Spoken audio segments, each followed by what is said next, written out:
Imam Besar Front Pembela Islam (FPI), Habib Rizik Syihab blak-blakan meminta pemerintah untuk membebaskan semua tahanan politik. Hal ini disampaikan ketika hadir dalam peluncuran buku pemikiran sang revolusioner karya Syahganda Nainggolan secara virtual. Saran saya kepada pemerintah agar bebaskan semua tahanan politik, ajak mereka diskusi, ajak mereka berdebat sehat, suruh mereka semua kritisi segala kebijakan pemerintah yang menurut mereka membahayakan bangsa, jelas Habib Rizik Jumat 27/11. Habib Rizik menyarankan pemerintah menjadikan orang-orang kritis sebagai lawan tanding atau sparring partner. Tidak hanya itu, dia juga meminta pemerintah tidak memenjarakan orang-orang kritis. Satu lawan yang cerdas berakal sehat lebih baik dari sejuta kawan yang bodoh dan bermental penjilat, tegas Habib Rizik.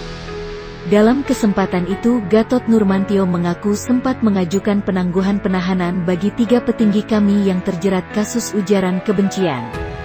Namun, gagasan Gatot itu ditolak langsung oleh Jumhur Hidayat, Syahganda Nainggolan, dan Anton Perdana. Penolakan tersebut pun membuat Gatot kaget. Sangat mengejutkan. Baik oleh saudara Syahganda, Jumhur, maupun Anton syarat surat penangguhan itu ditolak oleh mereka. Mereka tidak mau surat penangguhan penahanan hanya karena satu syarat, ungkap Gatot. Gatot juga menjelaskan ada 3 syarat yang harus dipenuhi 3 orang itu jika ingin ditangguhkan. Pertama, ketiganya harus menyanggupi tidak menghilangkan barang bukti. Syarat kedua, mereka tidak boleh kabur. Kemudian syarat terakhir adalah 3 orang tersebut harus berjanji tidak mengulangi perbuatan mereka lagi. Yang ketiga ini yang ditolak oleh mereka semuanya. Jadi mereka lebih baik ditahanan, keluar tetap melanjutkan perjuangan, beber Gatot. Sebelumnya 3 petinggi kami diringkus polisi dalam kasus dugaan ujaran kebencian. Mereka adalah Jumhur Hidayat, Syahganda Nainggolan, dan Anton Perdana. Ketiganya dituduh mengumbar ujaran kebencian yang memicu gelombang unjuk rasa menolak UU Cipta Kerja. Gatot Nurmantio, baik FPI maupun Rizik Syihab tidak cacat hukum. Jakarta, mantan Panglima TNI, Gatot Nurmantio, menyatakan TNI tidak mungkin bermusuhan dengan Front Pembela Islam dan pemimpinnya, Rizik Syihab. Baik FPI dan Habib Rizik, mereka warga negara yang dilindungi hukum dan tidak cacat hukum, kata Gatot dalam webinar, Kamis, tanggal 26 November tahun 2020.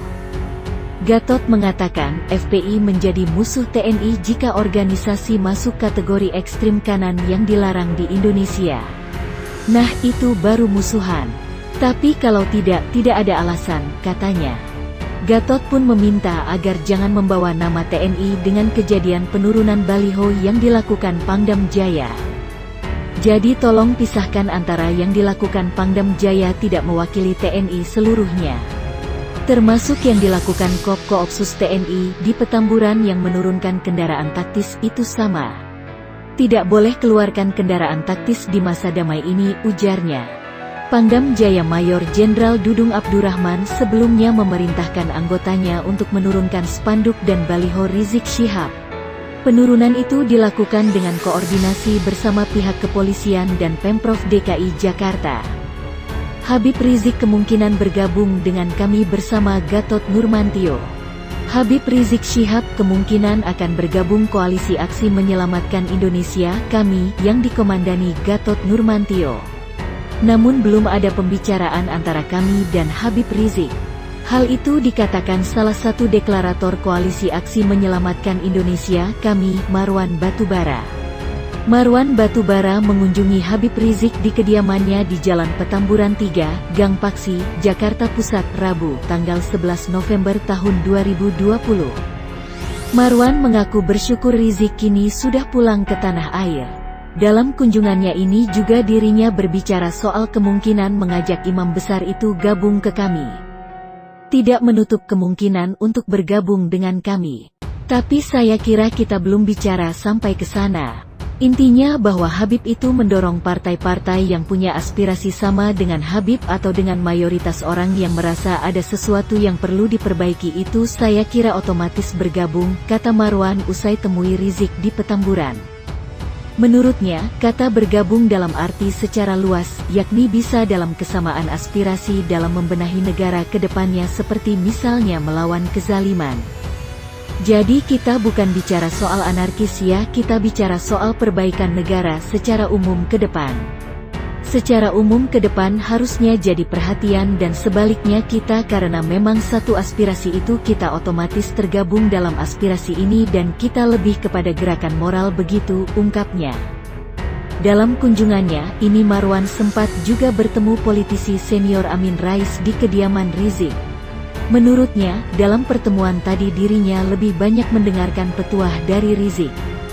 Sebelumnya, Anies Baswedan lebih dulu bertemu dengan pimpinan Front Pembela Islam FPI, Muhammad Rizik Syihab Selasa, 10/11 malam di Petamburan, Jakarta Pusat. Hal tersebut diketahui lewat unggahan foto di akun media sosial Instagram Wakil Sekretaris Jenderal, Wasekjen, Majelis Ulama Indonesia (MUI) Tengku Zulkarnain pada Rabu pukul 0 waktu Indonesia Barat. Dalam unggahan foto yang diberi judul Pertemuan Empat Sahabat tersebut, terlihat Anies Baswedan duduk paling kiri, di sebelahnya ada Rizik Syihab, disusul Tengku dan Hanif Al-Atos menantu Rizik yang duduk paling kanan. Saat dikonfirmasi, Tengku Zulkarnain membenarkan telah terjadi pertemuan tersebut yang terjadi selepas waktu Isya. Tengku mengaku dalam pertemuan tersebut mereka hanya melepas rindu sambil minum teh dan tidak ada pembicaraan yang mengarah ke unsur politik.